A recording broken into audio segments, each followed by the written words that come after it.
keempat atau yang terakhir ini akan disampaikan oleh Bapak Dr. Wahyu Surakusuma. Beliau merupakan dosen dan peneliti dari Departemen Pendidikan Biologi UPI. Untuk riwayat pendidikan beliau, S1, S2 beliau tempuh di ITB, kemudian untuk program doktor beliau selesaikan di IPB Bogor, seperti itu. Bapak Ibu, beliau aktif selain sebagai dosen juga sebagai konsultan Direktorat Pembinaan SMP, kemudian tim teknis alat pendidikan Direktorat Pembinaan SMP, kemudian beliau juga aktif jadi sebagai juri inovasi pembelajaran Direktorat Lindung Dirjen GTK. Bapak Ibu, kita sambut bersama-sama Dr. Wahyu Surakusuma untuk menyampaikan tentang cara berpikir masyarakat berkelanjutan. Silakan, Bapak Wahyu. Bismillahirrahmanirrahim. Assalamualaikum warahmatullahi wabarakatuh. Suaranya kedengaran, Patri? Dengar, Pak Wahyu. Baik, makasih. Bapak Ibu yang saya hormati, mohon izin untuk share dulu.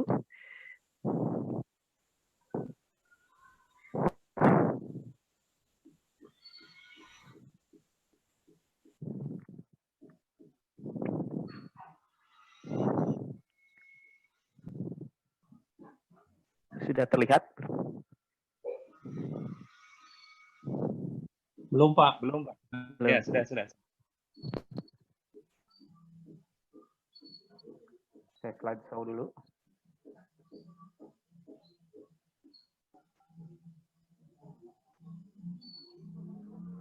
Baik, terima kasih. Bapak Ibu yang saya hormati, pada kesempatan ini saya ingin berkontribusi mengenai pemikiran bagaimana memperkuat pendidikan untuk pembangunan berkelanjutan itu dengan 4 cara berpikir masyarakat berkelanjutan. Jadi mungkin saya akan menjelaskan konteksnya terlebih dahulu, yang sebelumnya mungkin sudah disampaikan sebetulnya, tapi saya coba membuat konteks dengan menjelaskan sedikit mengenai apa itu sustainable development yang sudah dijelaskan oleh Bu Sri Anggreni. Jadi intinya tadi sudah dijelaskan sebetulnya, jadi proses pembangunan yang ingin mencoba memberikan kesejahteraan secara sosial, profit secara ekonomi, dan menjaga kelestarian lingkungan. Jadi sebetulnya sustainable development itu adalah mencari titik temu antara ekologi, sosial, dan ekonomi. Memang sejak tahun 70-an konsep ini masih debatable. Kenapa? Karena yang menjadi permasalahan adalah pada saat implementasinya. Sangat sulit menentukan titik temu ekologi, sosial, dan ekonomi. Memang muncul beberapa konsep, misalnya konsep mengenai pengolahan carrying capacity atau daya dukung lingkungan, mengenai pengembangan kelembagaan. Jadi banyak konsep yang digunakan untuk mencari titik temu ekologi dan sosial serta ekonomi ini. Tapi saya tidak membahas itu. Jadi intinya adalah sustainable development itu ingin memenuhi kebutuhan generasi yang sekarang, akan tetapi menjamin generasi yang akan datang menikmati sumber daya yang ada dengan minimal kualitasnya sama dengan generasi yang sekarang. Jadi kata kuncinya adalah keberlanjutan, sustainability. Nah, oleh pembicara pertama tadi sudah dijelaskan bahwa sebetulnya konsep sustainability itu sudah diterapkan di masyarakat lokal, di mana muncul kearifan lokal di beberapa daerah, di mana kearifan lokal ini merupakan kebijakan manusia dan komunitas yang bersandar pada filosofi, nilai, dan etika secara perilaku, serta lembaga yang diaplikasikan secara tradisional dalam rangka mengolah sumber daya alam, termasuk di sini manusia dan budayanya. Jadi pada dasarnya masyarakat lokal itu merupakan masyarakat yang sudah berkelanjutan karena sudah menerapkan hal tersebut. Nah, jadi masyarakat tersebut sebetulnya sudah belajar secara hidup dengan batasan-batasan yang ditetapkan oleh ekologi, sehingga dia bisa mempertahankan entitas dan kolektivitas secara berkelanjutan. Jadi masyarakat lokal dengan adanya kearifan lokal ini sebetulnya dia sudah masyarakat berkelanjutan karena sudah menerapkan hal itu. Nah, sekarang akan tapi kearifan lokal itu sifatnya adalah lokal dan hanya di komunitas tertentu atau di daerah tertentu. Kemudian ada perkembangan teknologi menyebabkan global village, sehingga banyak informasi yang berjalan dengan cepat masuk ke area komunitas ini. Jadi kearifan lokal ini menjadi satu mempunyai tantangan bagaimana dengan adanya gencar perkembangan teknologi di luar sana. Akan tapi ada kompromi-kompromi bagaimana mengelola kearifan lokal itu sebagai bentuk dalam pengolahan sumber daya alam. Makanya ada konsep eco-development dan lain-lain. Tapi intinya adalah bagaimana kita ingin menciptakan masyarakat berkelanjutan dalam konteks dia mempunyai literasi keberlanjutan. Menurut Parkin ini ada 3 hal dikatakan bahwa masyarakat berkelanjutan itu masyarakat itu mempunyai literasi berkelanjutan. Jadi pertama, memahami perlunya perubahan ke cara yang berkelanjutan dalam melakukan sesuatu secara individu maupun kolektif, kemudian memiliki pengetahuan dan keterampilan yang cukup untuk memutuskan tindakan untuk mendukung pembangunan berkelanjutan dan mampu mengenai dan menghargai keputusan dan tindakan orang lain untuk mendukung pembangunan berkelanjutan. Jadi ini konsep literasi lingkungan, literasi keberlanjutan yang diharapkan ini bisa masyarakat bisa literate dengan ini sehingga dia masukkan dalam kategori masyarakat berkelanjutan. Nah, kemudian sebetulnya dalam penguatan pendidikan untuk pembangunan berkelanjutan sangat tepat bagaimana kita mengangkat kearifan lokal menjadi salah satu konteks atau media untuk memberikan pandangan tentang apa arti keberlanjutan tersebut. Nah, jadi pada prinsipnya adalah bagaimana kita memberikan pandangan atau perspektif keberlanjutan kepada generasi muda ini. Kenapa perlu adanya memberikan pandangan perspektif keberlanjutan? Karena memang dari segi karena manusia itu sebagai subjek dan objek dari pembangunan berkelanjutan, maka dia mempunyai paradigma bagaimana dia memandang suatu sumber daya. Ada yang egosentris, ada antroposentris, ada biosentris, ada ekosentris. Nah, kita harus mencoba untuk mengkompromikan, mencari titik tengah tadi dengan konsep pembangunan berkelanjutan. Bagaimana menemukan titik temu antara ekologi, sosial, dan ekonomi itu dari human capitalnya. Karena manusia itu merupakan objek dan subjek dari pembangunan berkelanjutan. Jadi harus perlu ada satu paradigma bagaimana mempromosikan pandangan atau perspektif keberlanjutan ini kepada manusia yang merupakan subjek dan objek dari pembangunan berkelanjutan. Kenapa sangat perlu itu?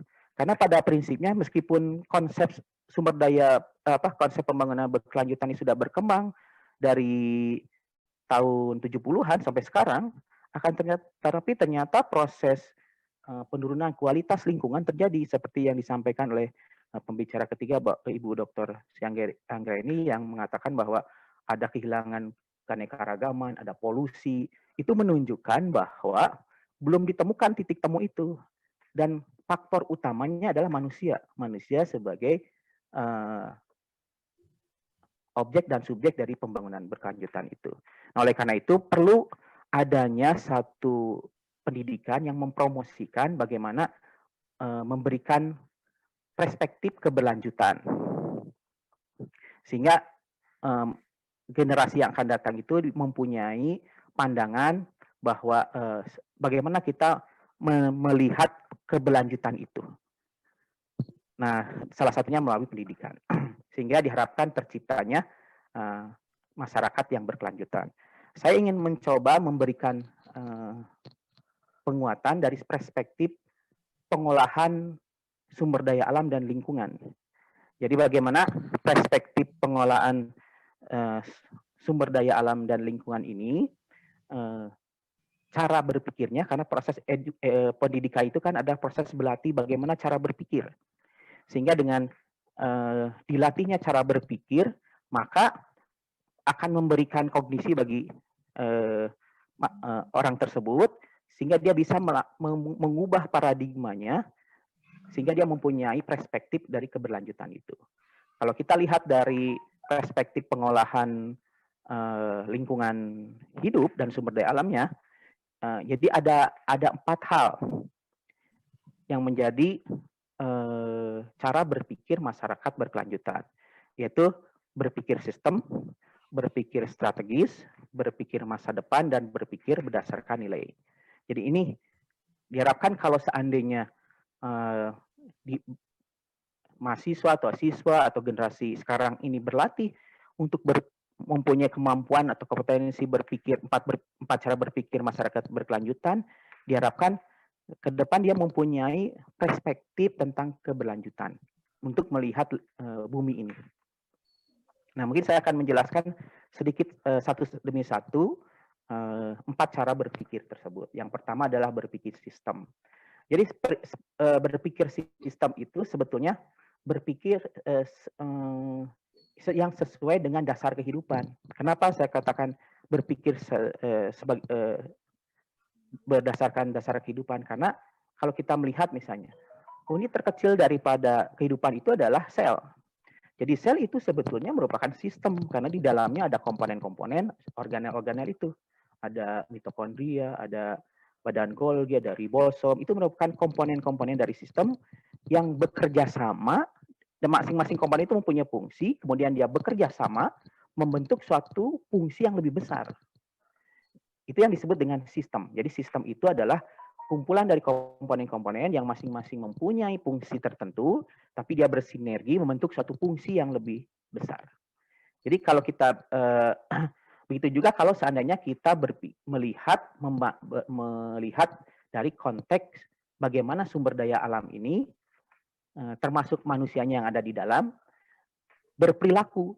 Ternyata antara satu dengan yang lain itu merupakan satu bagian komponen dan saling ada keterkaitan. Itu membentuk suatu sistem yang besar. Jadi kalau ada satu gangguan pada suatu komponen menyebabkan gangguan pada sistem itu. Terjadi ketidakseimbangan dalam sistem.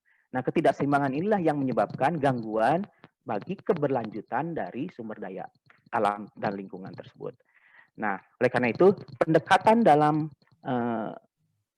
untuk mendapatkan perspektif keberlanjutan itu harus berpikir secara sistem. Jadi melihat objek itu tidak hanya per parameter, tapi merupakan keseluruhan. Karena di sana ada keterkaitan antara satu dengan yang lain. Jadi yang pada proses berpikir sistem itu, dia lebih fokus pada melihat fenomena yang utuh yang terjadi, kemudian mengidentifikasi pola yang terjadi, kemudian memahami keterkaitannya. Intinya di situ. Jadi tidak melihat satu persatu. Nah, kemudian jadi banyak sekali sebetulnya kalau kita lihat sistem yang ada di kita. Jadi kita bisa mendefinisikan sistem itu berdasarkan kajian studinya. Kita bisa melihat dari konsep yang paling kecil, sel sebagai sistem, ataukah di dalam individu sel merupakan bagian dari sistem. Misalnya dalam tubuh manusia ada beberapa sistem. Jadi ketika kita mempelajari satu sistem, kita harus bisa mendefinisikan sistemnya itu sendiri, kemudian melihat fenomena yang utuh, mengidentifikasi polanya, dan memahami keterkaitannya. Jadi pada prinsipnya, kalau berpikir sistem itu tidak sifatnya linier, tapi dia kompleks, melingkar, saling mempengaruhi satu dengan yang lain. Jadi pendekatannya bukan pendekatan analisis.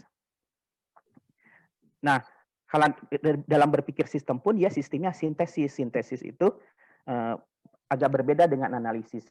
Kalau kita menggunakan monodisiplin, biasanya kita menggunakan sistem analisis. Jadi kalau ada suatu fenomena, maka kita membreakdown fenomena itu menjadi komponen-komponen.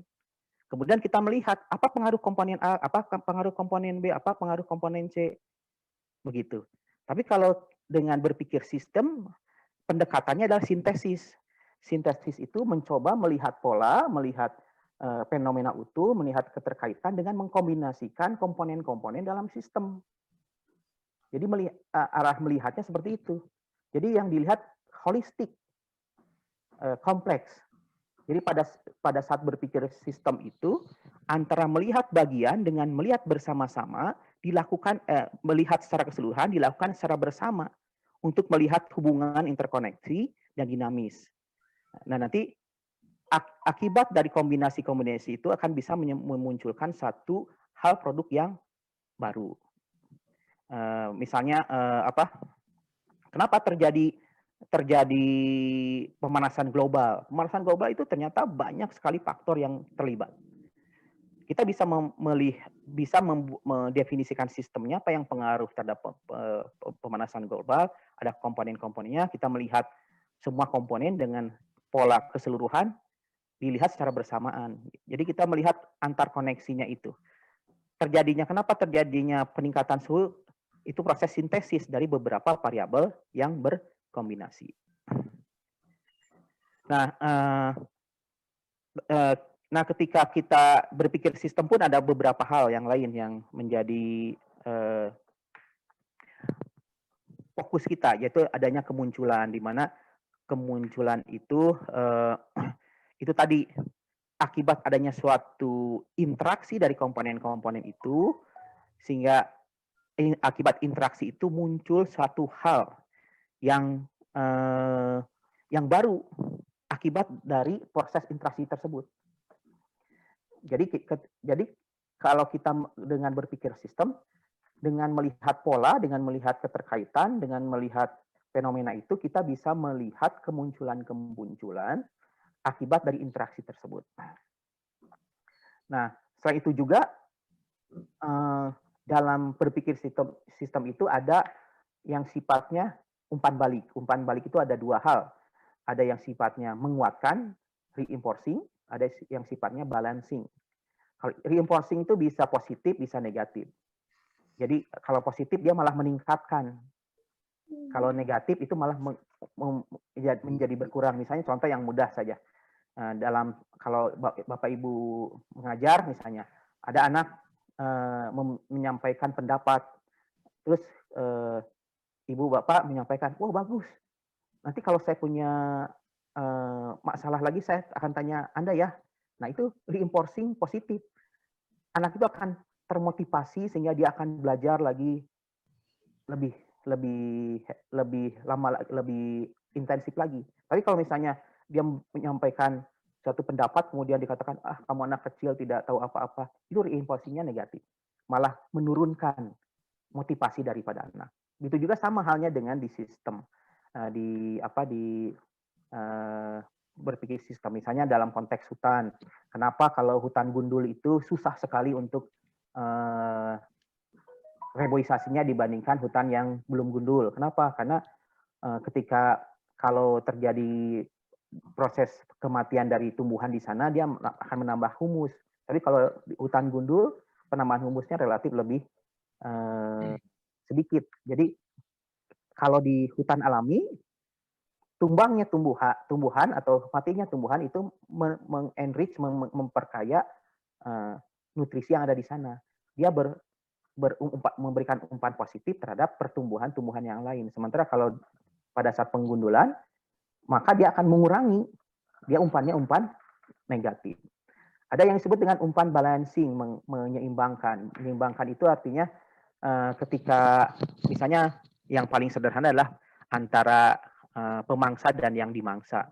Jadi ketika yang dimangsa naik, maka cenderung akan naik pemangsanya. Tapi ketika over konsumsi, maka yang dimangsa akan turun. Nah, ini memberikan umpan balik penyeimbang, balancing, menyebabkan si predasinya pun akan turun. Kemudian di berpikir sistem juga harus melihat kasualitas. Jadi sebab akibat dari beberapa komponen yang saling berinteraksi. Dan yang terakhir adalah pemetaan sistem. Jadi pemetaan sistem itu ingin memahami saling berhubungan antara satu komponen dengan komponen yang lain yang sifatnya kompleks. Nah, diharapkan di sana kita bisa mempelajari polanya, mempelajari pola dari atau perilaku dari sistem itu, dan dengan kita mengetahui perilaku dari sistem, maka kita bisa memberikan intervensi agar supaya sistem dapat bekerja lebih optimal, seperti itu. Jadi itu, yang pertama adalah berpikir sistem. Jadi supaya bisa mempunyai perspektif keberlanjutan dalam pendidikan untuk pembangunan berkelanjutan itu adanya berpikir sistem. Yang kedua adalah ini tipe-tipe pemetaan sistem, berpikir strategis. Nah, sebetulnya berpikir strategis itu adalah berpikir untuk mencapai tujuan. Jadi fokus pada tujuan. Nah, tentunya ketika berpikir strategis ini berfokus pada tujuan, ada 3 hal yang menjadi berpikir strategis ini efektif atau tidak. Yang pertama adalah memahami masalahnya. Jadi bisa mendapatkan big picture dari masalahnya. Misalnya saya berikan contoh ini sebagai fenomena gunung es. Jadi kalau gunung es itu, jadi ada orang yang melihat hanya bagian atasnya saja. Jadi ada yang menjelaskan berpikir strategis ini contohnya adalah sebagai diver penyelam. Jadi ada orang yang hanya melihat di permukaannya saja, maka dia melihat big picture-nya hanya yang ada di atas permukaan air.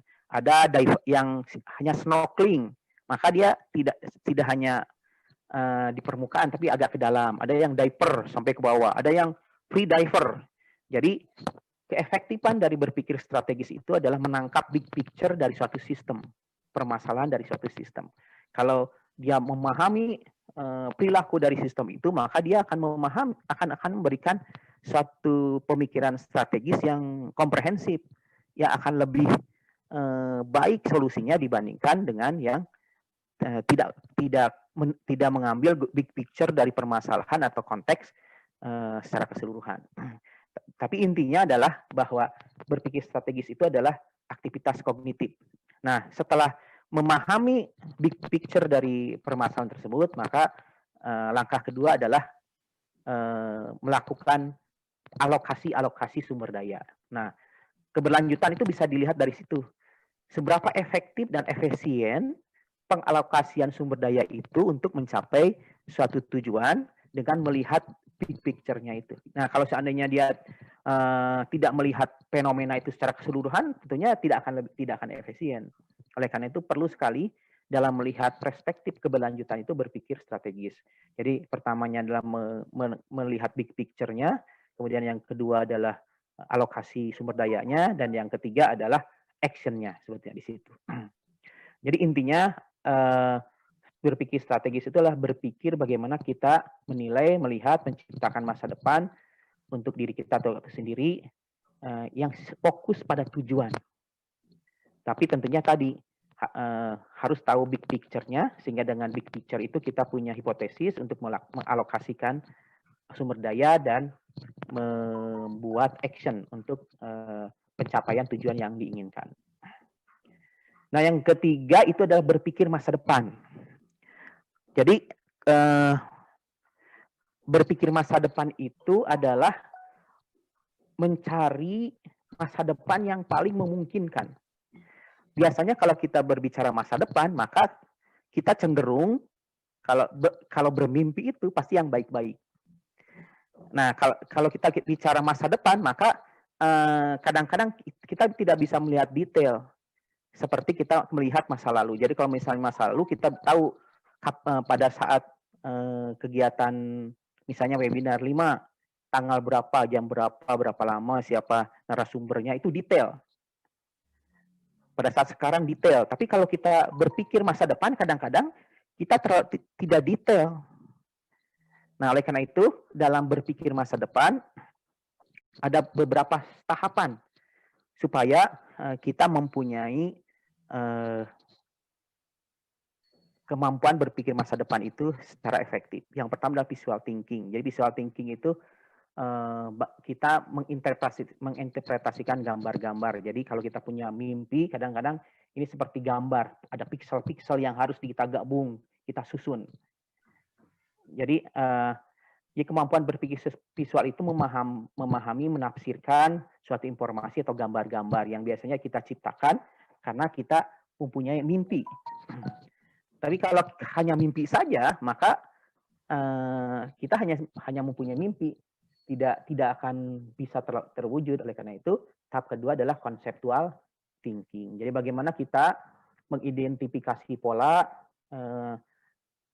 menerapkan proses, menemukan ide-ide, menemukan masalah, agar apa yang kita mimpikan itu tercapai. Tentunya ketika ingin mencapai suatu mimpi itu, ada kendala-kendala. Nah, itu yang bisa kita amati, kita identifikasi dengan menggunakan conceptual thinking ini. Kemudian ada scenario thinking. Scenario thinking ini adalah bagaimana kita setelah mempunyai conceptual thinking itu, kita membuat skenario, membantu kita memfokuskan tahapan-tahapan yang akan dilakukan dalam konteks mencapai tujuan yang akan dicapai.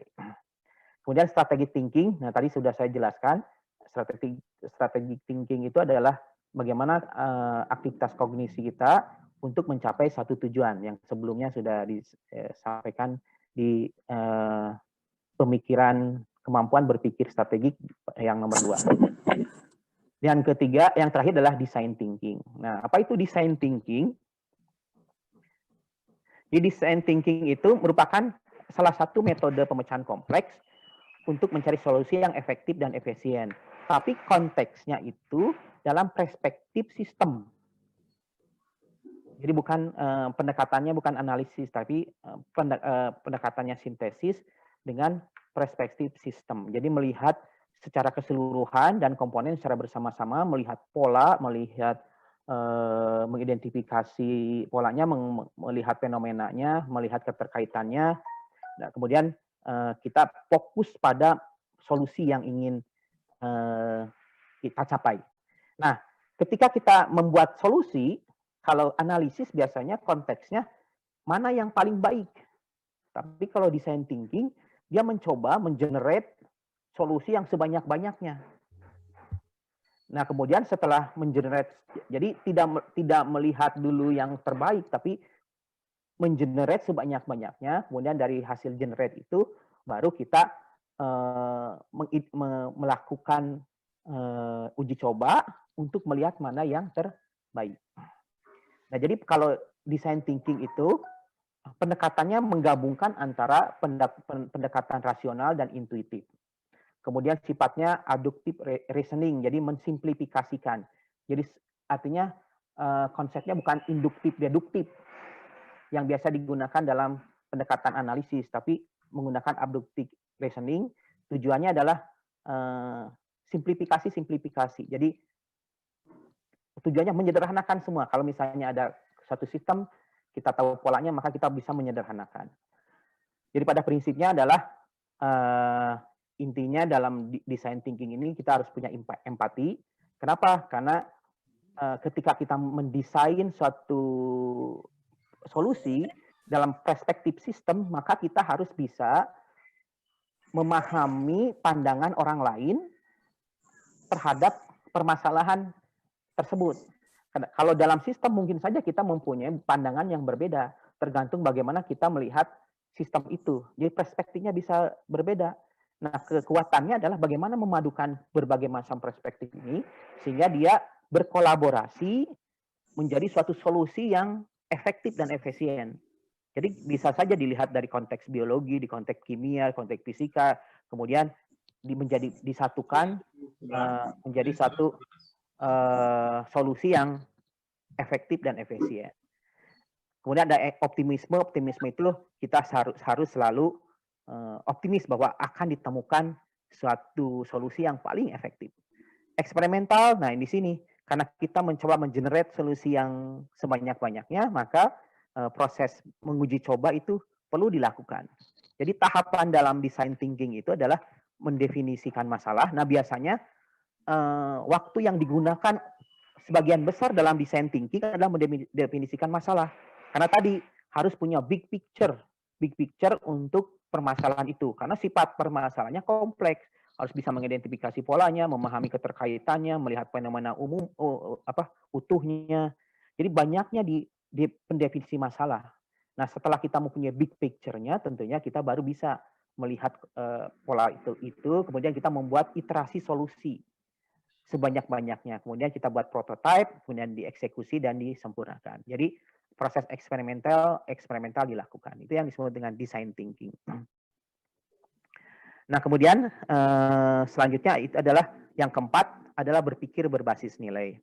Jadi kadang-kadang kalau kita mempunyai perspektif sistem, maka kita tidak bisa melakukan pengambilan keputusan secara reaktif. Kita harus melakukan optimasi terhadap variabel-variabel mana yang akan mempunyai pengaruh yang paling besar. Tentunya ketika kita berpikir sistem, itu akan berpengaruh konteks dan lingkungannya. Oleh karena itu, ketika kita memilih alternatif solusi yang berpatokan pada sistem itu, kita harus mempunyai nilai-nilai eksplisit yang dapat membuat peringkat alternatif atau menghasilkan alternatif baru. Jadi berpikir berbasis nilai adalah jadi ketika kita membuat suatu keputusan, kita harus mempunyai dasar menentukan mana yang prioritas, mana yang kurang prioritas. Jadi demikian yang bisa saya sampaikan, Pak Tri. Jadi diharapkan ini karena permasalahan pembangunan berkelanjutan itu adalah konteksnya human capital, dia sebagai objek dan subjek, paradigmanya harus mempunyai perspektif keberlanjutan, maka ini salah satu pendekatannya melalui edukasi, dilatih bagaimana cara berpikir. Nah, salah satu yang bisa dilakukan adalah kita melihat bagaimana cara berpikir pengelolaan sumber daya alam dan lingkungan. Sehingga dengan menggunakan pola berpikir pengelolaan sumber daya alam dan lingkungan ini, maka diharapkan generasi muda itu akan terinisiasi untuk bisa berpikir dengan keempat berpikir itu, sehingga dia mempunyai perspektif keberlanjutan. Dan ini mungkin bisa diterapkan di pendidikan untuk pembangunan berkelanjutan. Terima kasih Pak Tri, kami kembalikan ke Pak Tri.